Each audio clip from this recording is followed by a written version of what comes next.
Hey guys, this is Chef Monica again. Today we're going to do a roasted pepper sauce. We've got myriad of different color peppers, orange, yellow, red, green, whatever colors you can find right about now. Roasted peppers are great because when you cook them or you roast them, they actually get caramelized and much sweeter. And especially with the green ones, they tend to be a little bit on the bitter side, so those get a lot sweeter as well. We can roast them in 3 different ways. You can either stick them in the oven, which is what we're gonna do, about 450 degrees for roughly, I'm gonna say give or take 35 to 40 minutes. You just wanna rotate them periodically until they're nice and blackened. Or if you've got a gas stove like I do, you can put them straight on the gas flame. That's the fastest way to do it. Or you can also do them on a grill. If you've got an outdoor or indoor grill, you can just put them on the grill pan and then grill them that way as well. And then once we're done with that, we'll pull them out of the oven or take them off the grill or take them off the burner, let them cool completely. And then what we'll be able to do is peel them completely, pull out the seeds, and then we'll continue with our roasted pepper sauce, which by the way is awesome on any kind of meat whatsoever or on top of eggs. It will really sort of zhuzh up anything that you're eating, and especially right now since our options are limited, this will be a great thing to throw on as a garnish for just about anything. And don't forget the tin foil as the dishwasher. Yes, don't forget the tin. That's true, I should have mentioned that. As this caramelizes, it literally will kind of ooze sort of like a syrup on the bottom of the pan, which is almost impossible to clean up. So putting something on the pan to absorb that so you don't have to clean it up makes life a lot easier. Good point, Mr. Dishwasher Jeff. Alrighty, so our roasted peppers are done roasting. I pulled them out of the oven and let them cool completely. And you can see they sort of like deflated in the process, but you've got these little crispy skins on the outside. And this is what I was talking about. If you let that get onto your baking dish, it's almost impossible to get it off and clean it without soaking it for an eternity. So at this point, once it's cooled, you can see how easily they peel. The peels literally just kind of come right off.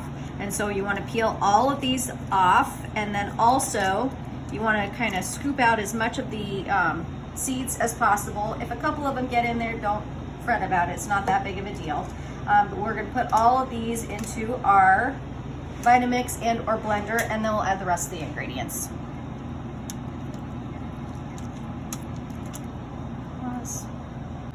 Okay, so now to make the sauce, we're going to add a little bit of red wine vinegar. Probably about a tablespoon or so because this is a pretty small batch. A little bit of olive oil, extra virgin olive oil. Make sure it's a good quality olive oil. I like the California Olive Ranch, but you want to just make sure it's an olive oil that is regulated. Lucchini is a good option as well. Just be careful with olive oils because it's not regulated in the United States, so there's a lot of like really cheapo versions of them. Tiny bit of cream, not too much, just a little bit to puree it up. A little bit of mayo. I'm a snob. I prefer Hellmann's. You use whatever you like. If you're a Miracle Whip kind of a gal. No, not Miracle Whip. Yeah, I know. I'm a snob. Okay, a little bit of crushed red pepper flake for heat. You can use as much or as little of this as you want. It's really up to you. Little bit. You didn't put enough then. Little bit of maple syrup. So I know it seems contradictory to put both vinegar and syrup in there because you've got an acid, which is sort of sour, and then you've got the sweet, which is supposed to, you know, counteract the two of them. But without both in there, you really don't have the layering of flavor that you require. I've tried it without, and it just doesn't work. So a little bit of garlic powder, garlic powder, smoked paprika. Why not fresh garlic? You could use fresh garlic if you had it, but let's be honest, most of us right now are in a shortage of things, so we're doing as much with dried spices as possible. Got it.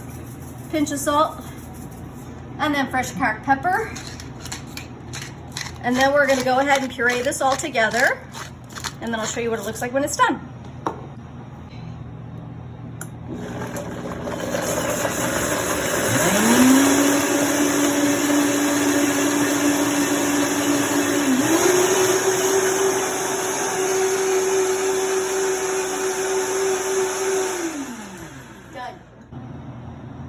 Alrighty, so you see our luscious, super smooth and creamy red pepper sauce. Give it a quick taste. So good. So this is really, like I said, fabulous on any meat. You can put it on beef, pork, chicken, shrimp, fish of any kind. So it's really universally great. You could throw it on eggs. You could throw it in with pasta if you wanted to do a quick pasta dish. So this is a really great thing to have on hand, especially right now while you're kind of clearing out your freezers and whatnot. This will really just kind of jazz up anything that you make. Go Go home and make it. I promise you'll love it. Wait, go ahead. Wait, no, I was gonna say, this actually does freeze fairly well, so if you make more than you need, you can actually stick it in the freezer. When you take it out, you'll just have to let it come to room temperature and shake it to re-emulsify it, but if you make a big enough batch and you don't want all of it, you can totally freeze it.